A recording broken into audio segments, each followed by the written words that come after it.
Greetings, fellow Gorehounds, and welcome back to a Blood Splattered vlog. I'm the Horror Guru, Count Jackula. And he's Count Jackula, and today we're going to talk about Primate, a new animal attack horror movie by writer-director Johannes Roberts. This movie is kind of a mixed bag for me.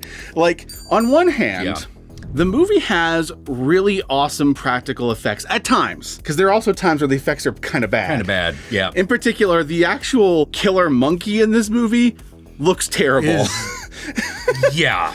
It is very clearly a guy in a monkey costume. You can tell how long his legs are, and it throws me out of it every time. But it does have awesome kill effects. The actual effects when people die in the movie is pretty awesome. But unfortunately, I didn't care about anyone in this movie. And that's a big problem, because the movie this is aping off of the most is essentially Cujo with a monkey. And the thing that makes Cujo work is how much you care about the family inside that car when the dog is going after it. You're also supposed to feel bad for Cujo. You're also supposed to feel bad for Cujo, which I did not give two shits about this monkey. No, this monkey could fuck right off. And part of the problem is the movie felt like it was torn between two wolves. On one hand, it wanted to be a gripping animal attack thriller like a Cujo. Yeah. On the other hand, it just wanted to be a slasher movie with a monkey. Which, I gotta say, they probably should have done that one. I think they should have leaned more into the slasher thing because they obviously weren't getting the emotional component whatsoever. Correct. It should have just been like, how can a monkey kill people, you know? Because the slasher component kind of gets in the way of the emotional component, because once this monkey is stricken with rabies, which is essentially the plot of this movie, you have a family, they have a monkey for some reason, and the monkey gets stricken with rabies, and they have to survive the monkey. But once it's stricken with rabies, it doesn't act like an animal with rabies. It acts like a conniving, evil, manipulative creature. Rabies just makes you evil. Yes. You know, just... Like, there are moments where it feels like it's literally mocking its victims before it kills them. No, there's a point at which he literally is mocking them. Exactly. You and know? It's also using manipulative tactics to lure them out and kill them, which doesn't seem like something that, like, a rabid fucking animal would do. Right. Cujo wasn't fucking, like, dangling keys outside of a car to lure someone out. Right. Yeah, he was just like, oh, I gotta attack it, you know? You know? But this monkey will do shit like that. And it'll also use, like, its little, like, speak and spell thing. Yeah. To fucking, like, trick them into believing that, like, oh, I'm actually, like, very sad. It's okay. Come on out. And then they'll come out and he'll fucking, like, strike them like he planned the whole thing. So the slasher element of the movie definitely makes it really hard to care about the monkey. But unfortunately, the human component of this movie is barely here. On paper, this movie is about an estranged daughter who returns home after being off in college, only to find that her sister is really angry at her for having gone off to college and left her at home all alone. This only really comes up in the movie at the beginning of the movie and the very end of the movie when it's like, oh, we just went through this, like, harrowing experience, so now we're reconnected again because we almost died. Right. But it's kind of missing some connective tissue to make that arc work. There are other movies kind of like this. Like, one that I really liked is a movie called, I think it was called Burning Bright. A brother and a sister that are trapped inside of a house with a fucking tiger during a hurricane. Oh, yeah. Yeah. Now, in that movie, it has like kind of a similar, you know, the brother and sister at odds for different reasons. And by the end of the movie, they've kind of connected and, you know, formed a bond that was kind of broken beforehand. This movie never takes the time during the actual slaughter to, like, have that arc happen. Like, there are moments in this movie where they could have, for example, during this movie, there's a point in which they're trapped inside of the pool and the monkey doesn't swim, so it won't go inside the pool. And they could have inserted scenes of, like, the two sisters talking about their issues in the pool while they're waiting for help. But they didn't bother putting any of that into the movie. The bitchy character was my favorite, simply because the minute things go wrong, she's like, shoot that fucking monkey! And I'm like, yes. I loved her. Fucking monkey. I loved her, and I could tell the movie wanted me to hate her. Yes. But she was the best character, and she was also right. Yeah.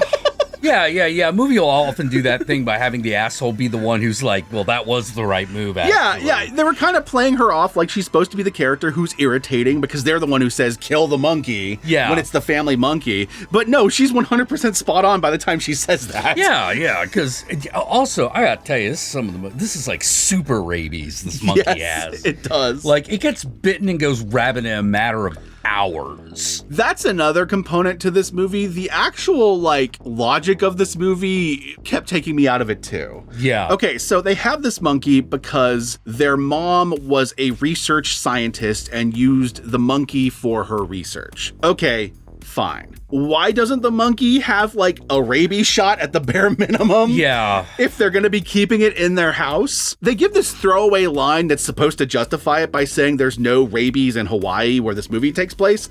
And maybe that's true, but I still would probably want to make sure my monkey had all its shots. Yeah, no kidding. If it's going to be living with me. The other thing about the logic of the movie that kept fucking throwing me out of it is I'm just like, okay, so you have, like, this exotic animal that you live with, and you don't have any, like, tranquilizers whatsoever. Yeah. There's no way to subdue this thing if things go wrong. I feel like even the Tiger King had tranquilizers, you know? Yeah. I did kind of like the dad character, and it's only because they made the dad character have to speak in sign language. Be mute, which kind of made him a little bit more interesting than just generic dad. But it wasn't enough to save the movie, and to be honest, he's only in the movie for like 10 minutes. So I also didn't buy the broken family structure. No, because I'm just like, okay, so you're mad at her for going off to college. Okay, I understand the whole, like, oh, you left me and I'm all alone here or whatever, but then it's just like she's actually kind of in a happy family with her dad. So it's not like she was left with an abusive parent or something. Yeah. So there's like no real drama there. It's very forced. Yeah. Now, you could have, like, kind of made it work if you actually had a scene where it's just like, look, ever since mom died, you're all I've had, and then you were gone. But that's the kind of scene that you would have in the middle of the movie where the two characters start talking about their issues because they have nothing else they can do because they're trapped in the pool. Yeah. That the movie decided to not have happen. Yes. Overall, this movie's very meh. It's meta bad. I will say it is enjoyable if you just want to watch a turn your brain off movie where a monkey kills people and you're just there for the kills. Sure, you'll have fun with it. I've watched plenty of fucking shitty 80s slasher movies that are like that, where I don't give a shit about anything but the kills. Let me put it this way. If you can watch Shockma, sure, you can watch this movie. Sure, but if you want like an actual really good killer monkey movie, just rewatch that 10-minute sequence from Nope. Yeah. That's the top tier killer monkey movie, and it's hidden inside this UFO movie. Anyway, my fellow gorehounds, we're going to move on to the spoiler section. There's not really too much to spoil, but we will move on to the spoiler section. You can check out Primate. It was in theaters, but I think at this point, it's actually just on demand. So go watch it on video on demand if you're interested in it at all. And with that said, let's move on to the spoilers.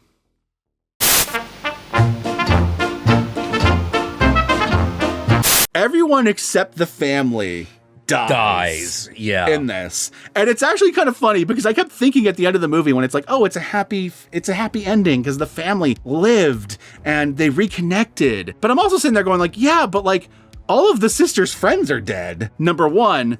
And number two, aren't their families going to sue them because it was their fucking monkey? Fucking fault because it was their fucking monkey. It was their monkey that they owned that they didn't get a rabies shot for, the bare minimum of owning a fucking animal. So I was just like, they should be fucking sued for everything that happened in this movie. Fuck, yeah. The movie did try to have like a sexy component to the movie because basically most of the victims in this movie are like a bunch of 20-somethings that are at the sister's party when she came home. But there's not much in the way of like nudity or anything. Yeah. So you're not really something else that probably would have worked a lot better had it just been a straight up slasher. Yes. If it just leaned into the sleaze a little bit more. Yeah. Trying to have the kind of like emotional family dynamic and the sleaze, but half-assing both. Yeah. Pick one or the other. Be Cujo, go all in on Cujo, or just go full-on sleazy fucking slasher movie. And honestly, you're better at the sleazy slasher movie part, so you probably should have leaned into that. Yeah, should have leaned into that. Like, dude, we could have had a scene where Monkey puts on a hockey mask.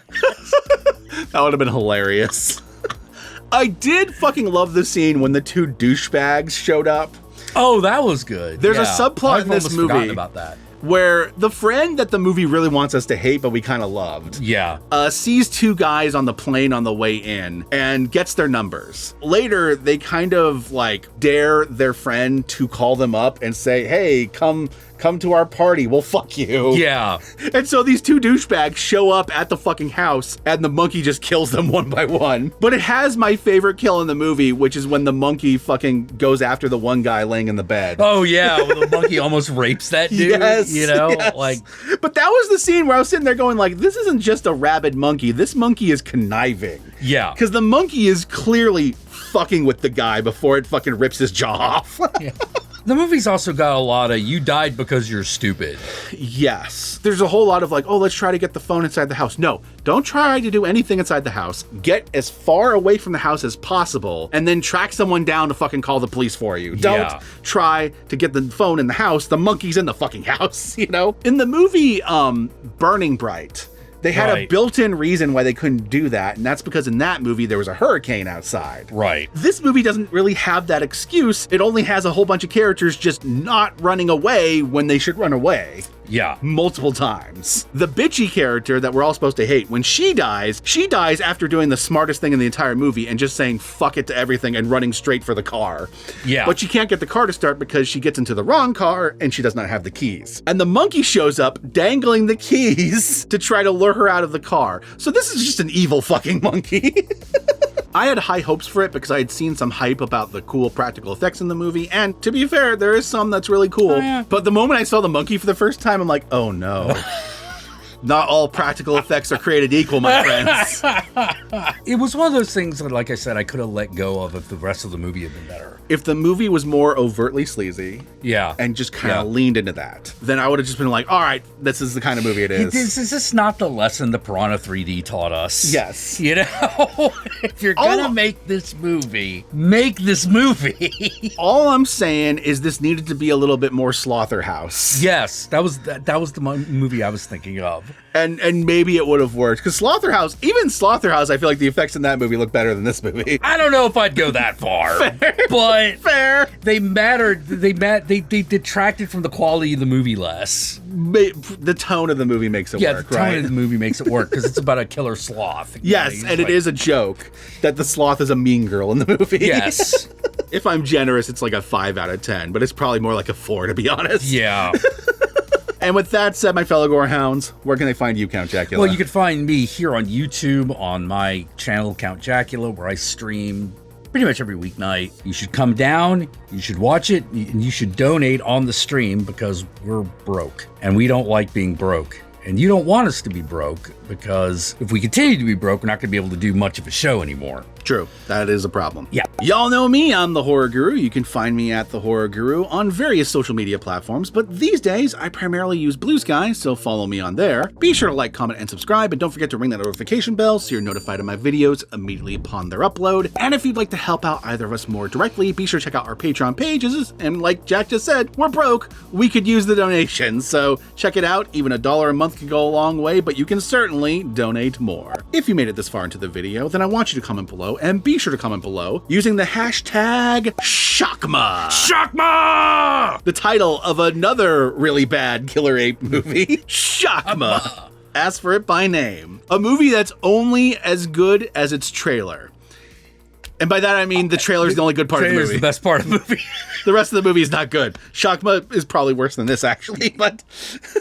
Yeah, it's pretty bad. That sequence in Nope, though, top tier. That's top tier.